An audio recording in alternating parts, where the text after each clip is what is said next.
Let's test your spoken Chinese. 你叫什么名字？我叫大卫。我叫朱迪。你是哪国人？我是中国人。我是美国人。你多大了？我18岁。我29岁。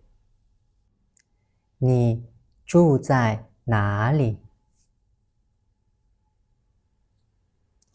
我住在广州。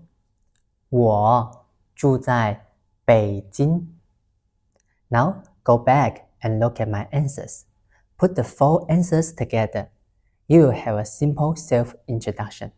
You can find these sentences under Introducing Yourself in the HSK1 Topics session. You can review them in the app anytime. And see you next time.